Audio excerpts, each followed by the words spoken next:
Политиката на правителството фалира. Преди няколко минути видяхте изявлението на министъра на отбраната. Това, за което ние говорим от няколко дни, това, за което ви говорих сутринта, беше потвърдено.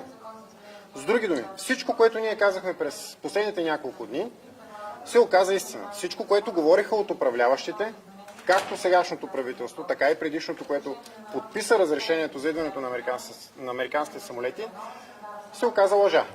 В тази ситуация на фалирало правителство, на нула доверие на българския народ към управляващите, има единствен изход. И този изход е сега правителството да възложи на Възраждане, като единствената политическа организация, която може да води преговори в тази ситуация, както с Иран, така и с неговите близки партньори, да водим разговори за това да не се допусне каквато и да била атака срещу България.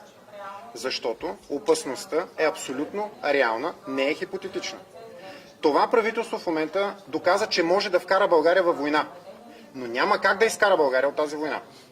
Това правителство поема ангажименти пред чужди държави, без да носи никакви позитиви на България, само негативи. Позитивите може да ги донесем ние. В тази ситуация, ако управляващите действително мислят за българския народ, това, което ги призоваваме, е да дадат мандат на Възраждане за преговори, които ние да проведем, защото няма друга политическа организация в момента в България, която да може да води такива разговори. Нашето управляващо евроатлантическо мнозинство допусна същата грешка, каквато допуснаха неговите предшественици фашисткото мнозинство в България преди 1944 година. Сега единствените, които могат да изкарат България от тази надвиснала над страната ни катастрофа, сме ние от Възраждане. Това, за което призовавахме да се свика съвет по национална сигурност, на който ние да участваме, виждаме сега, че започва да го говори самия Запрянов. Пак не става въпрос обаче дали ще бъдат канени политическите партии. Сутринта призовах Йотова да свика консултативен съвет по национална сигурност. Знаете, че тя отказа вчера през медиите. На нас дори не ни отговори. В тази ситуация става абсолютно наложително Възраждане да поеме разговорите. Защото управляващите в момента показаха немощ, показаха абсолютно погрешно геополитическо поведение, с което излагат на много сериозна заплаха както националната сигурност, така и физическата сигурност на българските граждани. Как си представяте Андрей Гюров да ви покани и да ви делегира преговори? Вижте, нищо не си представям, просто ви казвам каква е в момента единствената възможна ситуация, за да опазим мира в България.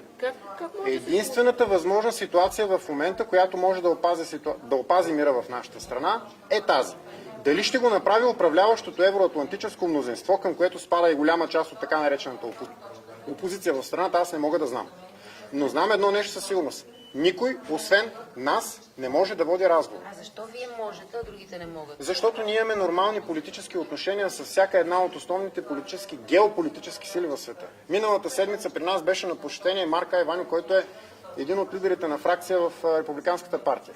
Републиканци за национално обновление. Същевременно пак миналата седмица в сряда открихме изложба в парламента, която някои от вас отразиха, на иранската култура и цивилизация. На тази изложба присъстваха иранския посланник, който откри заедно с нас, египетския посланник, посланника на Китай, посланничката на Индонезия, т.е. това са държави от БРИКС. Единствено Възраждане е тази сила, която може да води разговори в момента. На равноправна основа говоря. Никой друг от нашите управляващи не може, поради простата причина, че те са изгорили всички мостове, водейки едностранна политика.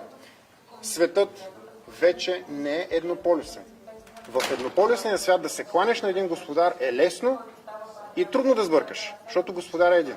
В многополюсния свят е много лесно да сбъркаш. Когато ни управляват хора, които нямат необходимият интелект, нито пък още повече гръбнак, за да управляват държавата, и то в такива бурни времена, единственото нещо, което могат да направят, е да дадат на нас възможността да свършим това. Благодаря. За балистични ракети, изстреляни към Турция,